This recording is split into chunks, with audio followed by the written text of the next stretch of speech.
Hi, I'm Caleb, 33, and 3 months ago I found out the life I built was funded by a lie. I always thought my parents had my back. Maybe not emotionally, my mom's affection came in casserole form and my dad's in unsolicited tax advice, but financially, they were rock solid. They helped with my student loans, paid my car insurance through med school, co-signed the mortgage on my condo. Every time I asked, "Are you sure?" they smiled and said, "You're our son." Of course.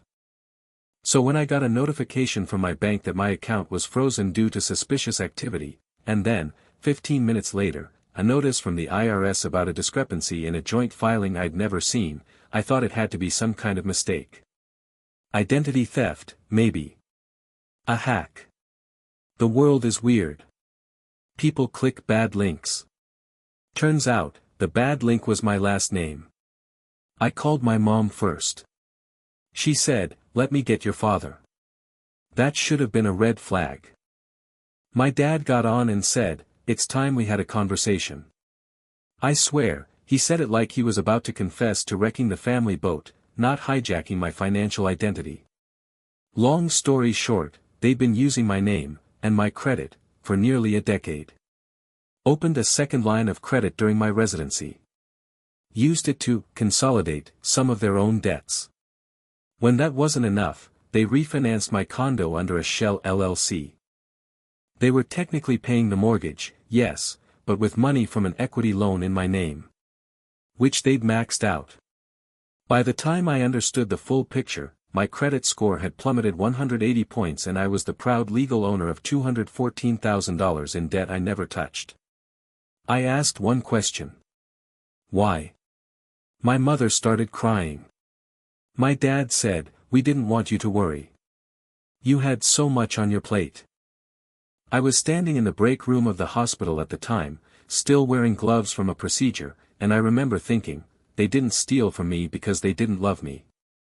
They stole because they thought I wouldn't notice.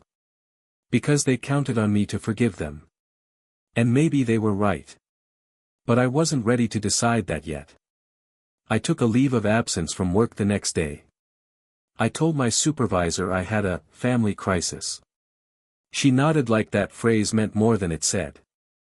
I drove to my parents' house, the same beige colonial I helped paint the porch of the summer I turned 16, and when they opened the door, they looked like people expecting flowers. Or forgiveness. What they got was me. A little sleep-deprived. A lot furious. And holding a folder labeled, documentation. "Sit down," I said, "and this time, don't lie to me." My dad sat like he was preparing for a deposition. My mom sat like she was waiting for the rapture. I opened the folder and began reading off account numbers. Wells Fargo line of credit ending in 4928. Open 2016. Used to pay off a helic in your names. Applied under mine. My dad interrupted. "We were going to pay it off, Caleb." "Don't interrupt," I said, and even I was surprised how calm I sounded. I continued. American Express Platinum card ending in 1179. Charged $13,782. 48% of that at a jewelry store in Boca Raton. I've never been to Florida. Want to guess who has? My mother winced. "That was a gift. For our anniversary. You used my name to buy each other gifts." "We didn't think of it like that," she said softly. "How did you think of it?" No answer. Just silence and the sound of the dog scratching upstairs like he knew something was wrong. I laid down the deed next. "My condo. You refinanced it through a company that doesn't even have a real website. And you forged my signature." "We didn't forge it," my dad said quickly. "We copied it. You'd signed other things." "That is the literal definition of forgery," I snapped. "And I could lose my license for this. Did you think about that? I'm a doctor. This is felony territory." My mom started crying harder, murmuring something about shame and how we just wanted to keep the family afloat. And I lost it. No. You wanted to keep up. Not keep afloat. You wanted vacations and golf memberships and to not look like people who had to budget in front of their friends. You built a house of cards on my credit and now I'm the one choking on the debt. My dad stood up, finally mad. You're overreacting. This is a family matter. You're damn right it is, I said, stepping forward, and I'm the family you betrayed. He looked ready to say something awful, but I beat him to it. I've frozen every account. I've notified the banks. And tomorrow, I'm meeting with a lawyer to begin proceedings for identity theft and financial fraud. My mother gasped. You wouldn't. I don't want to. But I might have to. They were quiet then. Not crying. Not arguing. Just quiet. And then my mom whispered the sentence that gutted me most, but we raised you. I nodded. And I loved you. I trusted you. I still want to. But you took advantage of the fact that I thought family meant safety. I turned to the door. My dad said, so what happens now? And I said, now. You stop pretending this was a misunderstanding. And you start understanding that I don't owe you my silence. Then I left. Drove home. Sat in my car for 10 full minutes. And only then did I check my phone, 12 missed calls. 3 voicemails. One from my sister I hadn't talked to in months. All it said was, I heard. Call me. I think they did the same to me. The call with my sister, Ray, started cautious, like we were both poking the edges of a wound neither of us wanted to admit existed. They opened a credit card in my name senior year of college, she said. I didn't find out until I got denied for a car loan 2 years later. They said it was an accident. I exhaled. They forged my signature on my condo refinance. Oh my God. And maxed out a line of credit I didn't open. The IRS flagged me. I could lose my license. There was a long pause on her end. Then a shaky laugh. Wow. Okay. Okay, so it wasn't just me. I thought. You thought you were the problem? Didn't we both? It hit me like a punch. This wasn't new. It was a pattern. Ray and I hadn't been close in years, not because we fought, but because we both got tired of playing the grateful child to parents who measured love in loyalty and silence. I asked her, do you have paperwork? Some, she said. Not enough. But I still have the emails where they said they'd fix it quietly and not to tell anyone. That's enough. And just like that, I had an ally. We met in person the next day, at a diner halfway between her town and mine. She looked tired, pulled together in that way people do when they've been holding too much alone. We talked for 4 hours. Compared notes. Dug through old files. Created a timeline. It wasn't just me. Wasn't just her. It was a decade-long pattern of quietly rerouting their kids' futures for the sake of their own financial ego. We were the safety net, Ray said. And the trampoline. We left with a list of steps, joint attorney meeting. Formal report to the credit bureaus. Audit of all open accounts. I offered to pay for the legal fees. Ray insisted we split it. If we're burning down the old playbook, she said, let's stop trying to earn our worth by picking up the check. That night, our parents called us both. Separately. Predictably. My call lasted 6 minutes. Mom cried. We were desperate. Dad was sharp. You're blowing this out of proportion. We're not criminals. You're just people who stole from their kids, I said. And if that doesn't feel criminal to you, that's your moral failing, not mine. Don't do this, he said.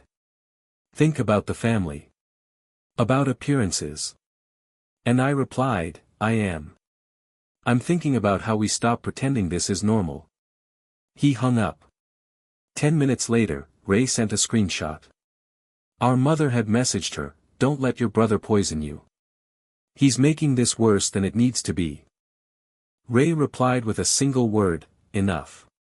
And I realized, for the first time in years, we were on the same team. 2 days later, we got the letter. Well, I did. Certified mail. Cream envelope. Formal font. My stomach clenched before I even opened it. It was from my parents' attorney, not a real bulldog, more of a budget estate lawyer I remembered from when they drafted their will. Still, the message was clear. Cease and desist any public allegations of fraud or misconduct. Continued defamation may result in legal action. I laughed. Actually laughed. Alone in my kitchen, holding a threat from the people who used to write, "Love you," on birthday checks. I called Ray. She didn't laugh. "They're trying to scare you back into silence," she said.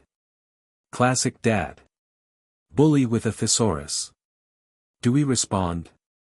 She was already a step ahead. Our lawyer will. By our lawyer, she meant the one we'd hired that morning. A real one. I'd emailed him a Dropbox of every document, the forged refinance, the falsified loan apps, screenshots of emails from our mom literally admitting to signing my name because you were too busy to handle it. The lawyer, a calm, precise man named James, told us we had an airtight case. We weren't just victims of familial betrayal. We were victims of financial fraud. But they're your parents, he said gently. Are you prepared for how ugly this might get? They're the ones who made it ugly, I said. Ray agreed. By Friday, James had sent a formal reply to their lawyer. Short. Surgical. My clients categorically deny any defamation. Their statements are backed by documented evidence. Continued intimidation will be interpreted as retaliation and included in any future legal proceedings. Boom. They didn't reply. But they did escalate, in the most parental, passive-aggressive way possible. Facebook. My mom posted one of those black and white photos of us as toddlers, Ray with her hair in pigtails, me grinning like a kid who didn't know he'd grow up to be collateral. The caption read, "Some children forget where they come from. We did our best." The comments rolled in fast. You're amazing parents. They'll regret this one day. Kids these days, no respect. And then, a surprise. My cousin Melissa, the quiet one, the one who teaches second grade and never shows up to family drama, commented. Didn't you open a credit card in my name too? I thought that was a mistake. Silence. Then a like. Then a DM from her to me, if you're going nuclear, I'm in. I texted Ray, we're not just the only ones. She replied, we're the first ones who said no. Suddenly this wasn't just about justice. It was about breaking a pattern so old it had grown roots in every corner of our family. And maybe, just maybe, it was about becoming the kind of adults our parents never taught us to be. By Monday morning, our family tree was on fire. Melissa wasn't the only one. Over the course of 48 hours, Ray and I got messages from 3 other cousins, all in their 20s and early 30s, each with a variation of the same story. I found a Verizon account I didn't open. They co-signed a loan without asking. There's a credit card in my name I've never touched, and Aunt Carol said not to worry. One of them, Jordan, the most conflict-avoidant person I know, admitted he'd been quietly paying off $6,000 in debt for years because Uncle Rick said it was just until their bonus cleared. We put them in a group chat. Ray called it Family Ledger Recovery Squad. That might have been the first time I laughed without bitterness in weeks. Then came the message from my father. No subject line. Just. Caleb, we didn't raise you to be like this. If you continue this witch hunt, you'll lose your whole family. You'll regret it.